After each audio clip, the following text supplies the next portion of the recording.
Hai, selamat malam. Selamat berjumpa lagi dengan saya di channel Senandung Malam. Malam ini saya akan menceritakan sebuah kisah yang saya ambil dari akun Twitter bernama @adelbert_rasti yang berjudul Dihisap Hantu. Untuk kalian yang ingin langsung membacanya, silakan saja kunjungi akun Twitternya yang saya akan cantumkan di deskripsi saya. Dan juga jangan lupa untuk memfollow akun Twitter si penulis. Sebelum saya menceritakan kisahnya, silakan subscribe dahulu dan juga jangan lupa tekan tanda like. Dahulu, almarhum bapak pernah cerita. Jauh di dalam hutan sana, terdapat hantu yang suka menghisap darah manusia. Aku yang kala itu masih anak ingusan sering diwanti-wanti agar jangan sampai bermain terlalu masuk ke dalam hutan jika tak ingin bertemu dengannya. Tapi, aku gak pernah percaya. Bagiku, cerita itu cuma sekedar dongeng untuk menakuti anak-anak biar mainnya gak terlalu jauh. Sudah gak terhitung aku keluar masuk hutan, bermain atau mencari buah liar di sana. Gak sekalipun tuh hantu nongol di depan mukaku. Namun, ada suatu kejadian yang membuatku jadi sedikit yakin kalau hantu hutan itu memang nyata adanya. Ruam-ruam berwarna keunguan muncul di sekitar dadaku. 1, 2, 3. Ada 4 ruam yang menyebar di sekitar dada dan di bagian atas payudara. Bila ditekan, terasa agak nyeri karena ada gumpalan darah beku di bawah kulit. Benci aku. Ini udah yang ketiga kalinya noda-noda tersebut muncul secara misterius. "Kau kenapa, Yan?" tanya bapak yang muncul di pintu kamar. Malu-malu aku menunjuk ke bagian dada. "Sini Pak, tengok." Matanya memperhatikan ruam-ruam tadi dengan serius. "Timbul lagi ya? Aneh, ndak ngerti aku Pak, malah belakangan ini makin sering aja," keluhku. Ku kancingkan baju bagian atas cepat-cepat, soalnya risih juga diperhatikan lama-lama sama bapak. "Kau dihisap lagi sama hantu tadi malam, Yan," ucapnya. "Hantu mana yang doyan menghisap dada, Pak? Kemarin-kemarin juga bapak ngomongnya begitu," kilahku. "Kau nih suka tak dengar cakap orang tua. Udah bapak beritahu, usahakan jangan berlama-lama di hutan. Bapak takut hantu itu nempel di badan kau," jelas bapak. Entahlah, bingung juga aku kenapa tuh hantu dari hutan yang dulu katanya menghisap darah tiba-tiba saja beralih jadi hobi menghisap dada. Di dapur ada adikku, Juni sedang sarapan. Makannya ogah-ogahan, mungkin karena lauknya yang terlalu sederhana, tumis kangkung dan tempe goreng sisa semalam. Ia menatapku lekat-lekat, lalu melihat ke bapak yang siap-siap berangkat ke kebun karet di hutan sana. "Lama amat kau makan?" tegurku. Ia tak menjawab, malah langsung melengos pergi.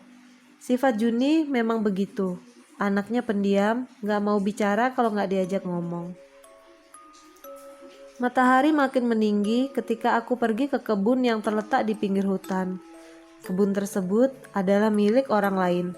Aku hanya membantu mengurusi dan diberi upah ala kadarnya. Untuk lauk pauk di rumah, biasanya aku sering memetik daun-daunan yang banyak tumbuh di pinggiran hutan. Hampir semua tanaman liar yang ada di situ aman untuk dimakan. Pekerjaan ini udah rutin kulakukan sejak emak berangkat jadi TKI di Malaysia. Sedang bapak, yang aslinya adalah bapak tiri kami, tak punya keahlian lain selain menyadap karet yang upahnya juga gak seberapa. Karena keasikan melamun, aku gak sadar saat Lina temanku datang mengagetkanku. "Woi, Yanti, dari tadi ku panggil ndak dengar-dengar kau." "Aduh, maaf lah, aku lagi mikir," kilahku. "Mikir apa?" tanya Lina. "Coba kau tengok, Lin," kataku sambil menunjukkan ruam di dada. Lina menelisik baik-baik, lantas ia tergelak. "Kau dicupang lagi, Yan?" "Sama siapa?" Aku jengkel. Sembarangan kau. Bapak bilang ini karena dihisap hantu hutan. Bodoh. Lina malah meledek. Kok aku gak pernah ya? Padahal tiap hari aku kerja keluar masuk hutan sama macam kau. Aku bingung mau jawab apa. Makanya Yan, kalau mau tidur tuh baca doa dulu biar gak diganggu, kata Lina lagi. Udahlah, usah dibahas lagi. Jadi gak kita ke rumah Pak Kades nanti malam, cetusku. Jadilah, aku udah lama gak nonton Sidul, jawab Lina. Iya, semoga Pak Kades gak bosan kita nebeng nonton di rumah dia lagi. Noda-noda ungu kembali bermunculan di sekitar leherku. Aku jadi jengah sendiri, bingung dan sedikit takut. Lagi pula, aku malu keluar rumah dengan leher seperti ini. Bisa-bisa orang kira aku habis dicupang semalam. Lina pasti ketawa ngakak kalau lihat. Juni melihatku dengan sorot mata tajam. Kak, kalau tidur jangan terlalu pulas, ucapnya serius. Aku tak paham maksudnya. Ia keburu pergi sebelum sempat kutanya. Mulai sekarang kau tidur di kamar bapak saja, perintah bapak setelah aku mengadu soal hisapan hantu yang semakin mengganggu. Memangnya kenapa Pak? Aku bertanya. Bapak curiga si hantu hutan udah mendiami kamar kalian. Biar bapak sama Juni yang tidur di sana dan kau sendiri saja di kamar bapak supaya aman, selorohnya. Karena ngeri, aku langsung mau disuruh bapak. Aku cemas juga kalau teror itu datang lagi. Mungkin sekarang dia hanya menghisap kulit, tapi yang berikutnya bisa jadi ia akan mengincar darah bahkan nyawa. Membayangkannya saja, aku udah ketakutan. Malam telah larut, suasana sangat sunyi. Hanya terdengar suara burung malam dan serangga saling bersahut-sahutan. Cahaya dari lampu petromak di ruang tengah meredup membuat rumah semakin gelap. Di dalam kamar bapak yang kutempati, hanya ada lampu pelita yang nyantol di dinding. Ruangan ini pengap dan hawanya panas. Aku jadi sulit buat memejamkan mata. Tapi lama-lama aku ngantuk juga. Mungkin karena aktivitas seharian yang melelahkan. Entah berapa lama aku terlelap. Rasanya ada yang tengah mengusik tidurku. Ada gerakan-gerakan dari suatu benda yang dingin sedang menari-nari di bagian paha. Gerakan itu berupa jilatan dan kecupan pada kedua paha. Astaga, itu lidah. Seseorang sedang memainkan lidahnya di tubuhku. Lidah itu menari-nari secara perlahan. Sesekali, bibirnya menghisap dan mengulum kulit yang ada di sana. Aku menggelinjang geli, mau melihat tapi tak berani. Si hantu hutan ternyata masih belum puas menerorku. Mulutku ingin berteriak, tapi suara malah tersumbat di kerongkongan. Aku menangis dalam diam. Sosok itu malah semakin liar. Lidahnya mulai menyapu daerah kewanitaanku yang masih berbalut celana dalam. Jangan, jangan, isakku. Dengan kasar, kedua tangannya meremas buah dadaku. Aku mendesah sedikit. Mendengar rintihan barusan, sosok itu merayap naik ke atas tubuhku. Dalam keremangan cahaya dari pelita, sedikit demi sedikit mataku mulai bisa menangkap wujud makhluk tersebut.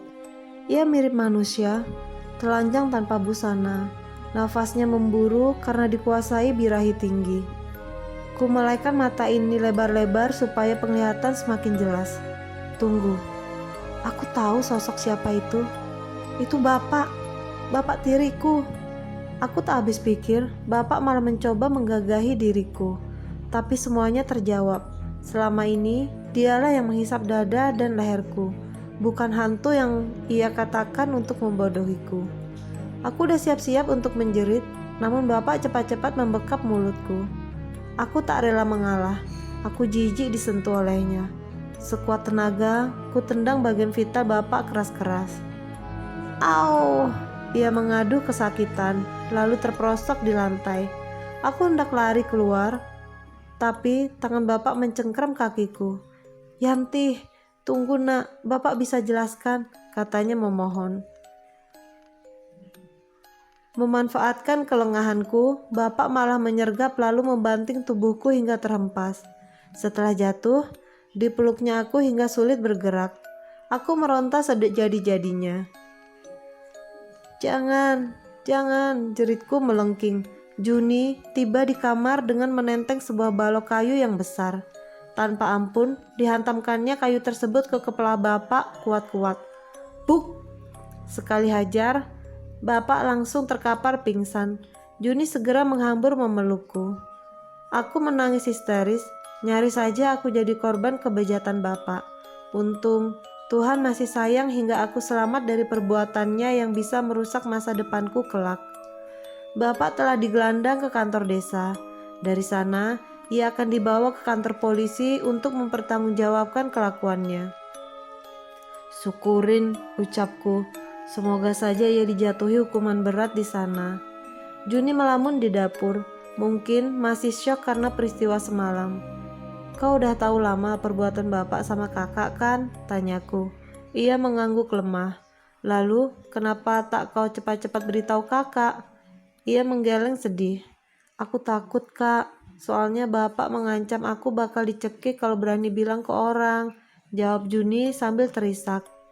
Aku terharu lagi, ku dekap tubuh Juni erat-erat dan menangis bersama.